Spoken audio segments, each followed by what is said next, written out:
and then we're going to dive right into my immediate left.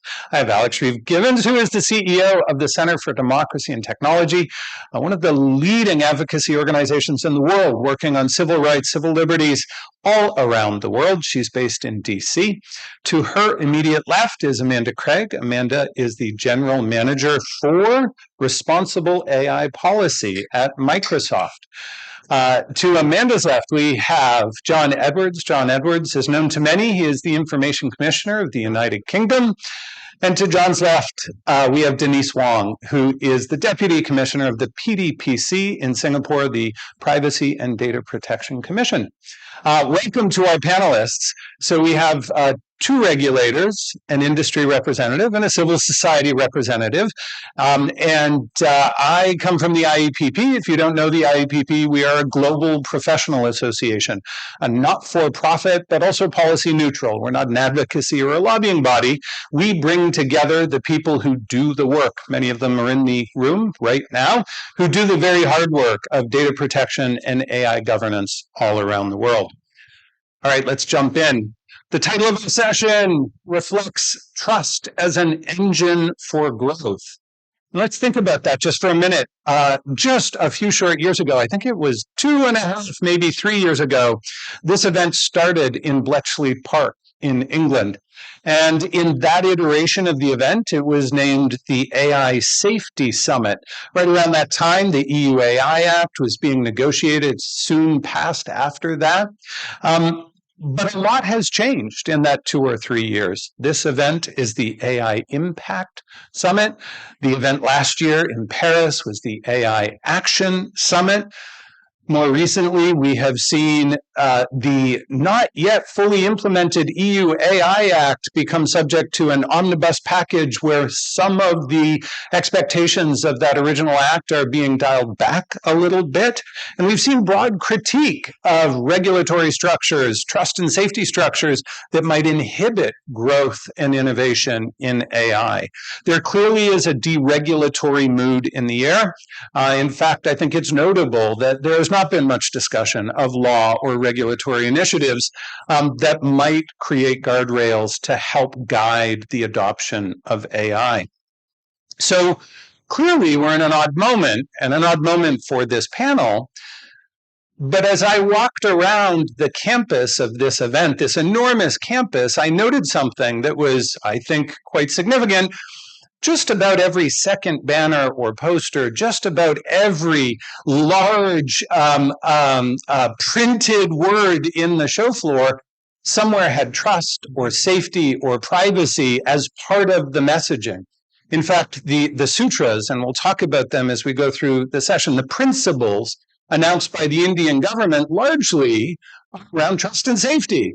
And so what gives? What's the dichotomy here? At one moment, we are saying it's a deregulatory mood, we step back. Well, at the same time, we are actively embracing and discussing trust and safety, risk management, protecting consumers, citizens, human beings as they engage with AI. So, do we care or not? Are we actually in a deregulatory moment, or have we just gotten quiet about the need for guardrails and trust and safety in these systems? I would say for business, risk exists regardless of whether there's a law in place or not, and so businesses have an imperative to respond. I'm going to tell a very quick story, and that is that in 1891, when electricity was first being brought into the White House in the United States, then President Benjamin Harrison and his wife Caroline were actually terrified of flipping the light switch. And so they hired the electrician from the Edison Company, a man named Ike Hoover, who went on to become the chief usher of the White House. They hired him to flip the light switch. I think the message of this story is that we won't use it if we don't trust it. And so as AI is being pulled through the walls of our world, as it's creating light and switches and tools for us to use, I think we need to ensure that we're comfortable flipping those switches. And that is the topic of our panel today. So let's jump in. And our first question is going to be about just the moment that we find ourselves in. And I'm going to start with Alex.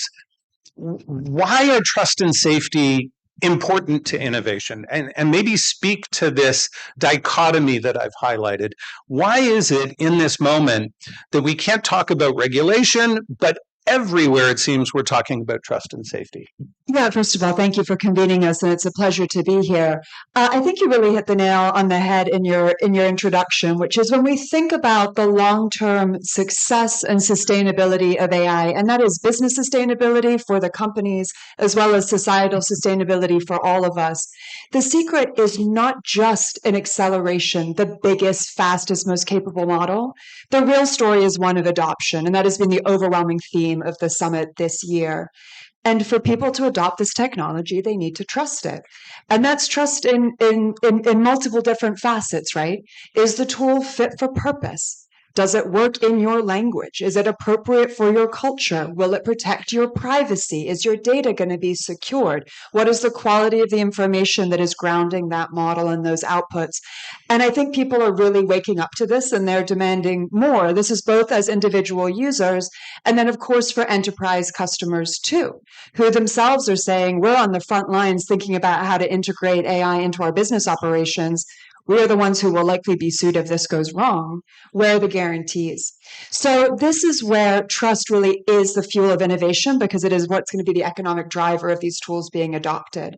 And the other thing that I would add is what we see is not only that trust is important for innovation in the abstract, but this is also where responsible, thoughtful regulation can be fuel for innovation as well. Because the same way that we want to be able to drive cars without all of us being experts in how a motor works, product liability and good laws around the creation of these tools help make sure they outsource some of that work for us so that we don't all have to be doing the individual labor of deciding whether we can trust. So many times people will create this false framing of regulation versus innovation, as opposed to thoughtful being regulation being the fuel that actually allows us to sell, buy, and use these tools. Excellent. Fascinating. John, I'm going to jump to you, and Amanda, I will come right back, but I'm going to jump to you. The UK doesn't have an AI law in place. It has lots of laws that will apply to AI. I think data protection and the GDPR Act in the UK is a great example of that. But talk to us a little bit about regulating in the absence of an AI law. What does that look like in the UK? And do you see organizations exhibiting behavior that demonstrates that they're focused on the ideas that Alex suggested, that trust and safety matter regardless of the regulatory structure that sits over them? Yeah, absolutely. Absolutely. Absolutely. There it is. No, very much so. I mean, the data protection laws apply across the board, wherever technology touches personal data. So we have a de facto regulatory regime under the UK GDPR. Coming back to your comment about trust, it's so important, and that there is a role for regulation actually in assisting businesses, because businesses are trying to deliver that trust proposition to consumers. But by what metric? Right. So, and that's, I think, where regulation can provide a common standard. So, we require, it's a regulatory tool, that you have to do data protection by design. You have to do data protection impact assessment. We expect privacy by design. We expect risk assessment. So all of these things are regulatory requirements, but they are also tools that help intermediate between businesses and the consumers to demonstrate that there is a basis for trust. And an organization like the ICO is there for both sides to say, well, there's someone actually overseeing that. And that's a role that we do discharge. To your point about the absence of prescriptive regulation in the UK on AI, we don't see that particularly as a deficit. I mean, I think there's a lot of policy work going on in areas where the policymakers and regulators do need to step in. That's ongoing, and I won't comment on that. But there are ongoing issues about the distribution of proceeds from the use of creative materials and the like. Right? That carries on.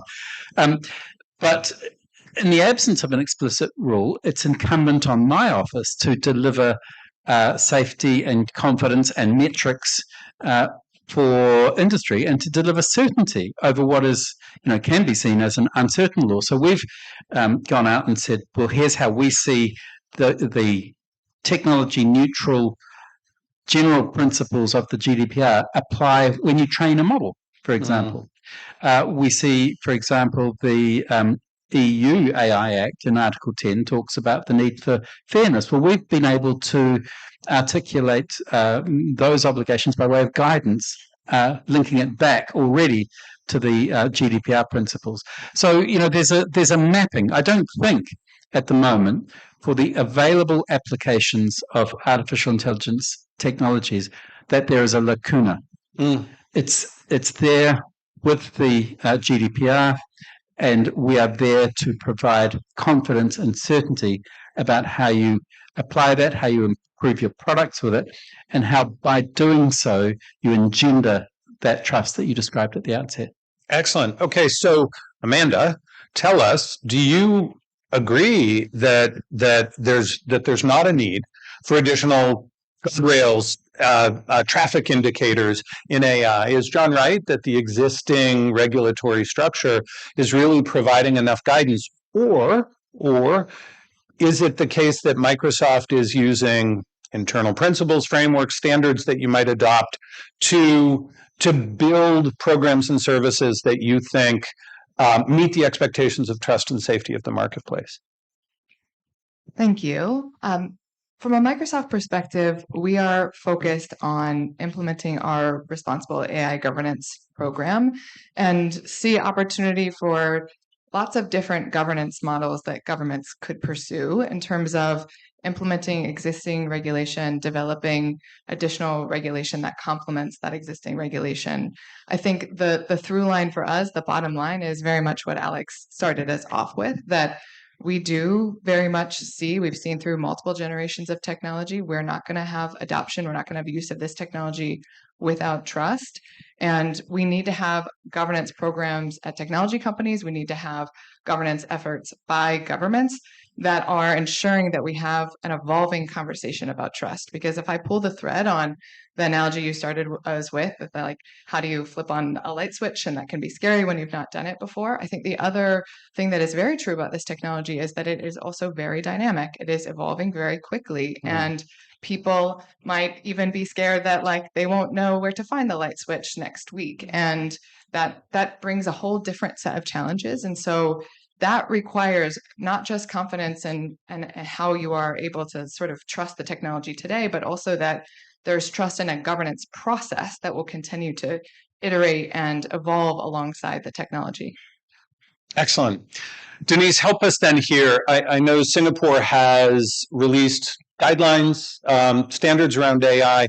Tell us about the Singaporean experience in thinking about regulating trust and safety in AI. Thanks so much, Trevor, and thank you to the IAPP for putting this together and for having us. Maybe I'll answer that question by linking some of the concepts that we've talked about, and that sort of underpins our philosophy. Trust and safety is the outcome that we want. We want to create the necessary conditions for the society to thrive, for the public and the enterprises to use the technology with confidence. So AI for that public good. To do that, we need governance. We need a framework of thinking about how we can govern the technology, and we've been doing this for all sorts of technology. AI is but one. Yeah. Regulations are a mechanism, a type of governance mechanism that you use when the necessary and correct conditions exist. And so that map of that concept informs how we think about our governance approach. So on issues that are very clear, where there are clear harms, we have stepped in to regulate. An example of this is elections regulations that we put in place, where we prohibited the use of AI deepfakes to represent candidates. It was time limited. It was for the period of elections, but we stepped in and put a law in place for that. We also have laws for AI creating online harms, as well as AI in deepfake in scam situations. So that is the part where we regulate for clear and present harms. For the rest of it, a lot of it we leave to sectoral regulations where there's already a web of existing regulations and on specific issues as well.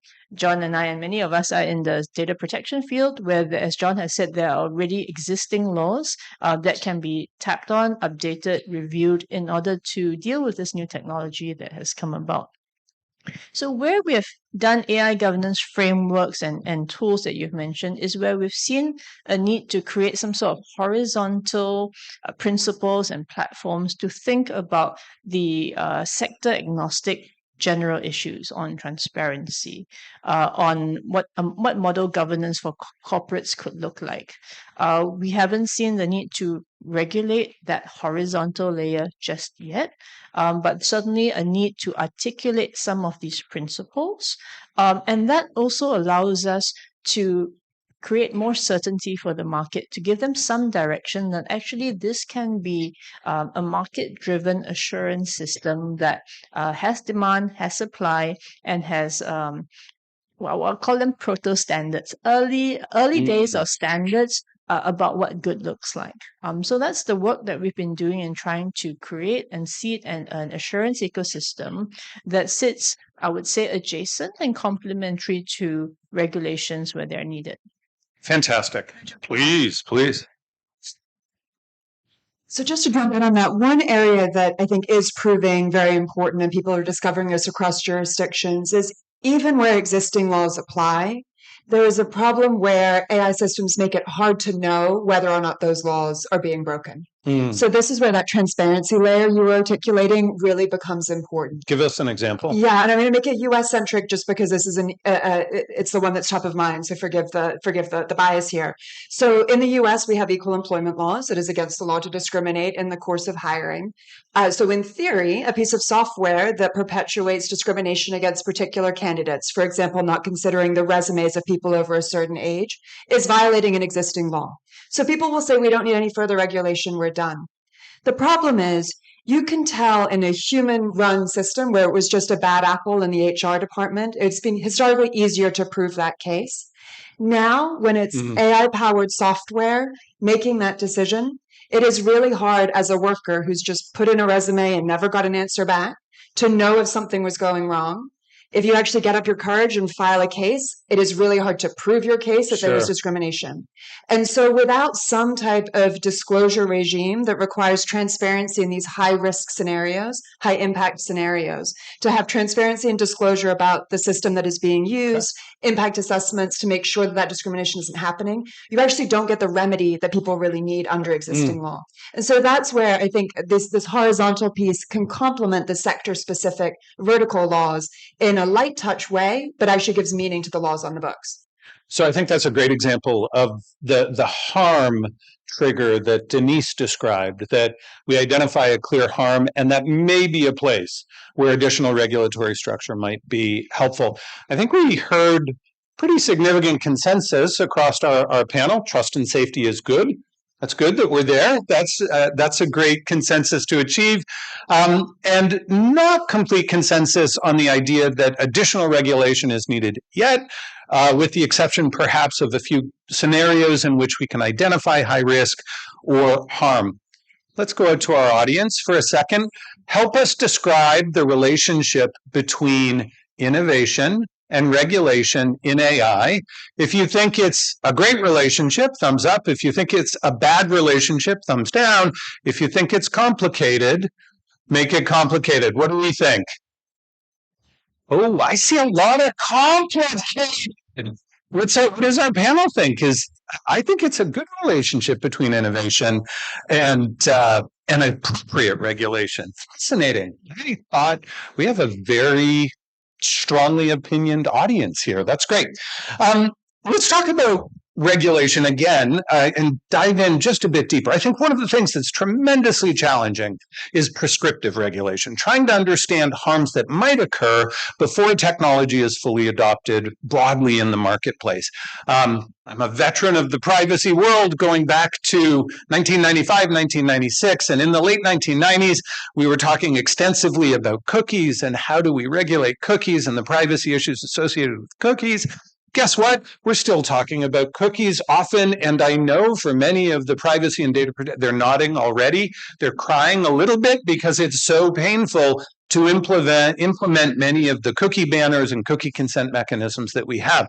And I'm not entirely sure, we might get John to admit this even, that those cookie banners are actually driving the outcomes that we hope for, or that we identified the biggest and worst harm or concern and dedicated resources appropriately to that. Amanda, I'm going to jump right to you. Talk to us a little bit about identifying those harms. Alex gave us one, which is perhaps AI reviewing HR submissions, resumes, CVs, and language in those CVs may actually create results that were not intended, that create bias, that, in a human-driven system would be easier to find, in an AI-driven system, just much, much harder to find. That's a great example. How do we identify those prescriptive harms, those harms that we're not quite sure about yet, but may emerge? Do we do it through principles, through ethics, through what? I think all of the above to some extent. Part of why we start with principles in our governance program is I think it's helpful to orient towards what do we care about, right? As we then try to build a program that realizes those outcomes. I think we also can look at existing law that reflects where there are harms, like in the employment context, where people could be mistreated or treated unfairly, that we know we care about. And there's been a lot of effort and regulation to define high risk, high impact. At Microsoft, we have something called the sensitive uses sort of scenarios where we have three categories where the technology could have like an impact on someone's life opportunity or consequential life impact of something like employment or education opportunities, for example, or how someone's treated under the law otherwise, all sort of fit in that context. We have the second big category of harm that we have defined is around sort of the risk for psychological or physical harm. So think about vulnerable populations there, think about the use of AI in critical infrastructure. And then the third category is the use of AI that impacts human rights. So, we have our way of defining what is really high impact. A lot of governments, again, have taken different routes. I think the other thing that we've seen is the kind of emergence of a conversation around sort of technology itself that poses specific high risks. For example, highly capable models that have a whole other set of risk that are the risks that are being defined. And that's one thing that I just want to draw out as we think about this and drawing upon where I feel like, and I didn't grow up in the privacy world, I grew up in the cybersecurity world. And one of the things that I think a lot about as we work on defining these harms and figuring out what to do about them, that we can learn from the kind of decades of work on cybersecurity is the challenge of thinking about how to address risk across the supply chain. And I think it's a slightly different conversation in AI than it has been traditionally in security with software and cloud technologies. But there is a common principle or approach that I think we should really look at closely, which is we are oftentimes in the context of AI thinking about risk and harm where the technology is actually used, right? And then what's difficult is figuring out what do we do across the whole supply chain to manage that risk and have that be cohesive. And one of the things that in the cybersecurity context, we know what the risk or harm, it's much simpler. It's security risk, right, that we care about. But we have the same challenge in terms of how do we manage that risk across the supply chain? And one of the challenges over decades of work in the cybersecurity context is sort of wanting to put emphasis on one part of the supply chain or the other at any given moment instead of really dealing with the really hard governance challenge that it is everything at once. And so I think when we think about the complexity of defining harms in the AI space, that's important work to do. And also in the context of managing risk for any of those harms being realized, we also need to think really hard about looking across the whole supply chain at once. Even though it's hard from a governance perspective, that's going to be most important for managing the risk ultimately. Fantastic. And I misspoke. It's prospective, not prescriptive regulation. But John and Denise, maybe Talk to us a little bit about that, and let me frame it for you both. And Denise, we'll have you start. Clearly, with data protection regulation, we have had the GDPR now for over 7 years, and the effect of that standard on the global policy environment has been enormous. We now have over 120 countries that have privacy laws in place. Many of them have genealogical lines that point back to the GDPR. And yet we haven't seen that in AI yet. The EU AI Act has not taken off around the world. We don't see a Brussels effect happening on AI. Is it because the challenge of identifying harm, the challenge of prospectively trying to identify what might happen is a real barrier, or is there something else in play? You always ask me the tough questions, Okay. Trevor. I think, firstly, on the harms question, because I think that's relevant to the regulation question that you're asking. I think the starting point must be that every country has a unique context, and it's the job of the government to figure out what's harmful to their society. I think there's going to be a huge amount of overlap, but at the end of the day, what's harmful in one context that's harmful in India may not be the same as what's harmful in the US, and the cultural context matters. That said, I think there's actually increasing consensus, I feel, about what harms or archetypes of harms there are vis-a-vis AI. And we see that, for example, in the International AI Safety Report, is that starting to anchor some of this taxonomy and buckets and archetypes of harm. And we also see that beginning to happen at ISO, for example. Those conversations are happening. How does that link to prescriptive regulation or legislation? I think that if the harms are still being coalesced and formed, it's quite difficult to be very prescriptive about how you deal with those harms. Because that, by definition, is sort of changing and still coalescing. It's still quite nascent. That's not to say we should step back. I think we just probably need a slightly more agile way of thinking about that broader concept of governance. So in the social media context in Singapore, we did it via codes of practice. So we have a broad sort of umbrella legislation that creates a legislative frame for which these codes of practice apply, but the codes of practice can be updated more easily. Same thing actually with our data protection law, the PDPA, which is structured quite differently from the GDPR.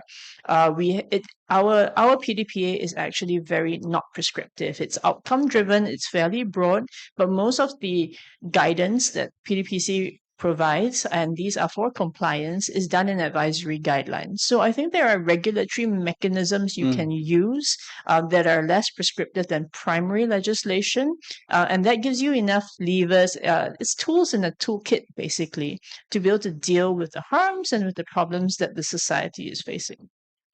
Excellent. To dispute you a little bit on the lack of a Brussels effect, I will say, I mean, going actually exactly to Denise's point, so not only is there some harmonization happening around the scoping of the harms, I think that certainly is happening, but also on potential points of intervention. So, for example, one of the key elements of the EU AI Act is looking at high-risk scenarios and having there be mitigations in place. We have similar laws under consideration in multiple states in the United States, one on the books already in Colorado.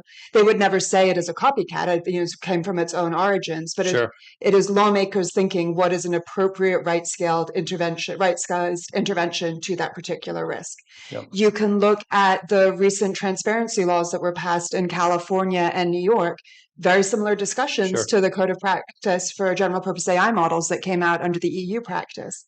You can look at the EU AI Act's provision for regulatory sandboxes and this notion that we want small and medium-sized enterprises and others to be able to innovate and get a little bit of forgiveness or wiggle room under the laws as they figure out how the regulations apply. That law just got passed in Utah.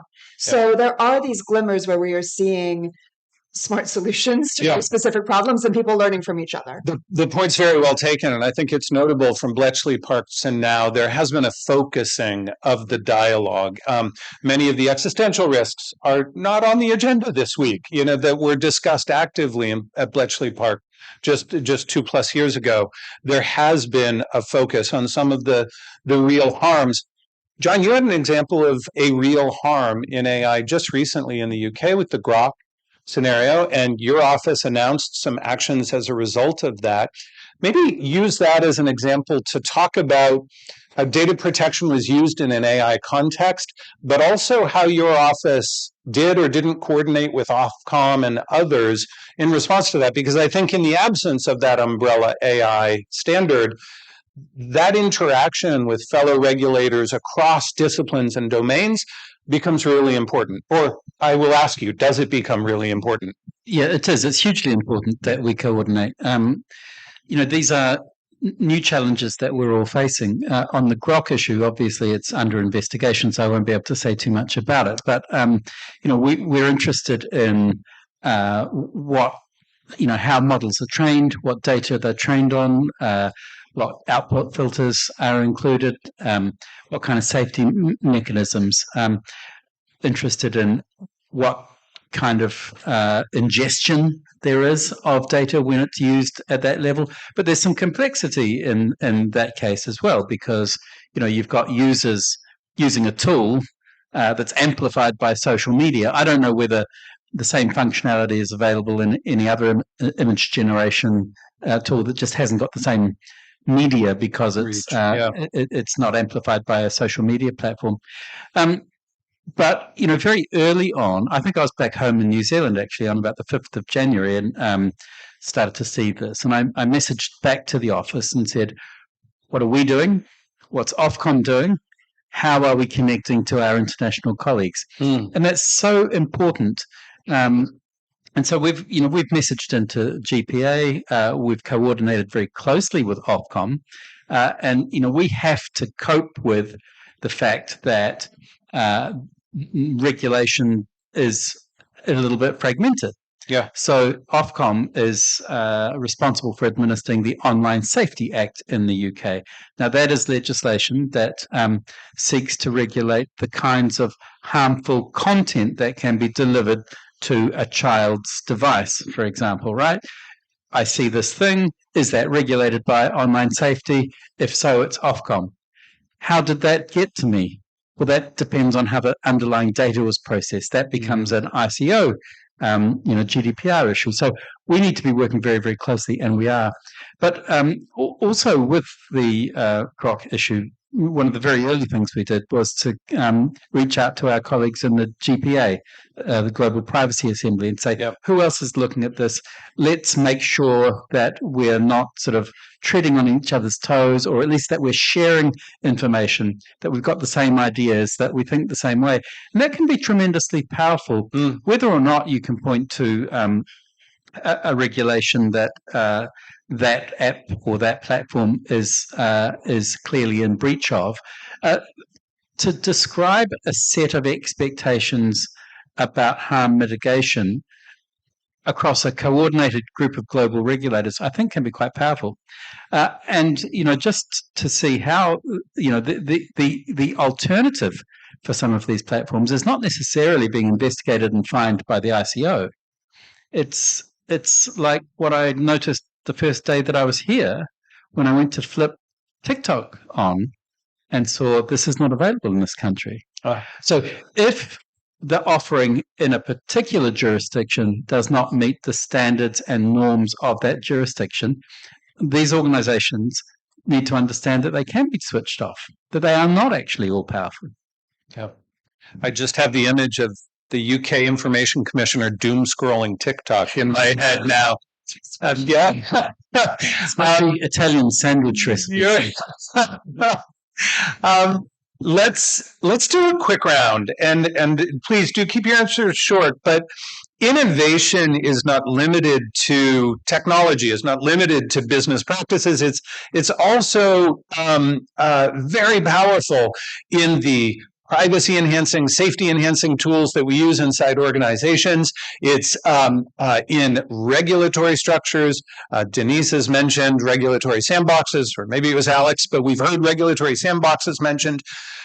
What is the one innovative idea in trust and safety that you think holds real promise? And I'll let you do one sentence to explain it, but this is a speed round. So we'll start with Amanda and then work down and come back to Alex.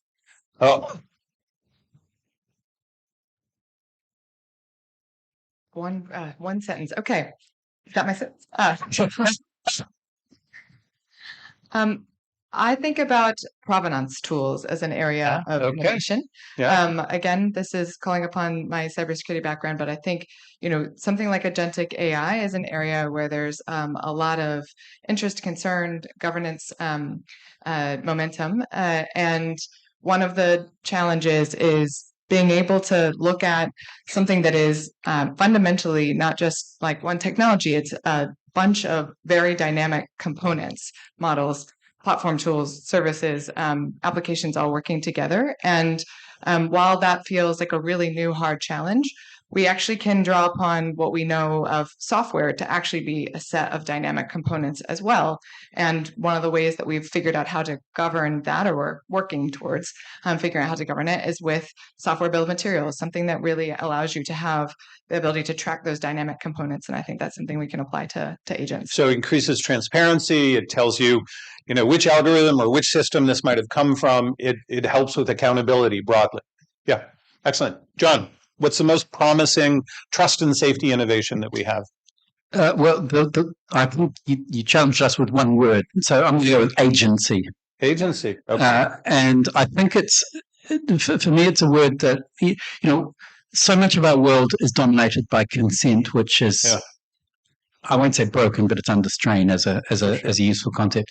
Agency, I think, has capacity to recognize that the objective is to maintain and to restore and maintain an individual's agency as it uses any product. And that's consent. It's actually making sure that provenance is delivered, for example, right? You can't have agency if you don't know the origin of the data that is delivering this agentic miracle to you. It gives you tools at the other end. Consent is always conceived of as a front end authorizing concept, but agency says, okay, I've done that now. Where's my delete everything button, or my I don't want to do this anymore button? So I think if developers can be thinking about how they deliver the best possible service in a way that restores and maintains the agency of the consumer, I think that will go a long way to addressing some of the harms that we're concerned about. Fantastic. I had a law professor years ago now who described burden-shifting wrenches in the law. And I think consent is a burden-shifting wrench that moved much of the burden to the data subject, to the individual.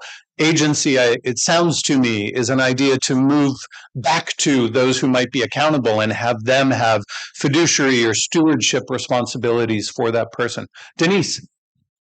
I would pick privacy-enhancing technology. So I think it's a very interesting technological way to deal with at least one part of the problem, which is how do we secure the data, how do we make sure that the personal information is well protected. And it's advancing so quickly. So 2 years ago, we were looking at federated learning for training of AI models, and no one could figure it out. I think it's actually being done in production now. So I'm a lawyer, so I can say this. Sometimes the law cannot solve the problem, but actually maybe another technology can. Fantastic. Alex? Well-staffed, empowered, independent regulatory bodies that can help represent the public interest. Wow. And because in some countries those are under attack right now, where that is not available, well-resourced, technically informed, independent civil society that can play that role in the interim. Fantastic. Yeah, the importance of having watchdogs. Entities that are watching and observing, commenting, enforcing. Really powerful. So there are 4 great innovations: provenance, agency, privacy-enhancing technologies, and well-funded regulators or civil society. Well done. I think that is a great start. Let's do another audience poll. How many of you here in this audience are responsible for AI or AI governance, AI ethics, AI safety inside your organization? Hands up. It's almost the whole room. Keep your hand up if you're also responsible for something else in addition to AI, or it's just AI. It's It's more. Um, I think it was a pretty complete overlap, almost a complete overlap. There's at least a significant percentage that were responsible for more than one thing, and one of those things was AI. I think that's an example of the complexity that we see inside organizations today. John described the coordination necessary between Ofcom and the ICO in the Grok investigation, which is ongoing, because there was not a single place where regulatory authority existed to address that concern. This is a really complex environment. The number of harms or issues span from children's safety to intellectual property, from bias and algorithmic discrimination all the way through deepfakes and other things. Alex, how do we put that all into a pot and make it something meaningful? Well, I don't know if you can put it all into a pot, apart from AI is a common denominator in all of those things, but AI is a tool that touches everything. So I really do think you actually need a nuanced approach that looks at a particular risk, what those mitigations are for that risk, and then goes from there. The privacy considerations when you are sharing your most intimate concerns and questions about the world with a chatbot is very different than these questions about deep fakes and fraud and impersonation. It's just you need to have a different legal regime. I think some of the common elements that run through, one is that transparency and rigorous approaches to risk mitigation really matter, and that can either be through regulation or through principles and best practices with meaning and standardization and watchdogs reading those disclosures. And the second is this burden of the user. So when Trevor introduced me, he described my organization. We represent users' rights around the world. I am all for user empowerment. And also, we cannot put the burden solely on users to navigate this moment. Indeed. And that is the major lesson of the cookie example you were saying before. We didn't misdiagnose the harm. We misdiagnosed the remedy, which was a burden-shifting wrench. It's a burden-shifting wrench that put the burden on individual users when we don't actually have market choice, nor the time or mental energy to just read a whole bunch of disclosures and act alone. And so solutions that acknowledge the harm are tailored, but also take that burden off individual users. So you're empowering users, but not burdening them or leaving them to essentially defend themselves unprotected. Yeah. We have to think about that. Okay, sadly, we are at the end of our time, but we have one more pop question for all of you, and we're going to let this be our close. We have gone through the AI Impact Summit, the AI Action Summit, the AI Safety Summit. 5 years from now, what is the AI Summit going to be called? What's the word that's going to be in the middle there? So this is a one-word answer again. What's it going to be? I know it's a tough question. So Denise, I'll start with you because you're able to handle the toughest questions. The AI Trust Summit. Okay, John? Nostalgia.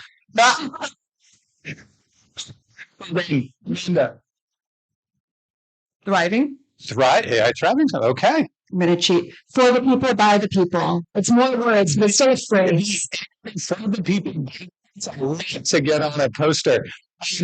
Here's what I know. I know that there is incredibly hard work that needs to be done to bring trust and safety to this ridiculously powerful technology that I think, as Sundar Pichai says, will be more profound than electricity.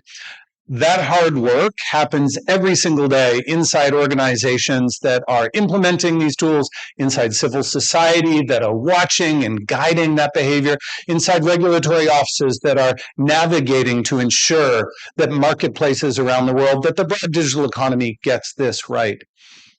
I feel better because people like this are doing that work every day, and I hope you'll join me in thanking them.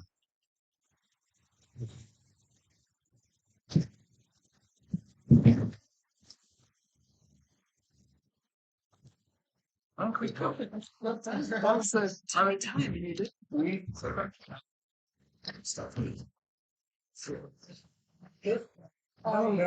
you very much. Excuse me? Photo? Oh, you want a picture? Sorry. Do you want a handshake? Sure. It's all about content. Just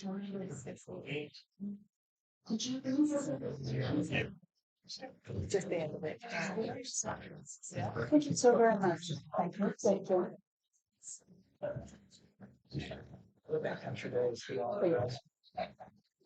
Also, Also, just kind of well done. Well done. You were fantastic, as expected. So, what is the are you doing with your? I had dinner. Well, I had dinner tonight, but then I fly to London.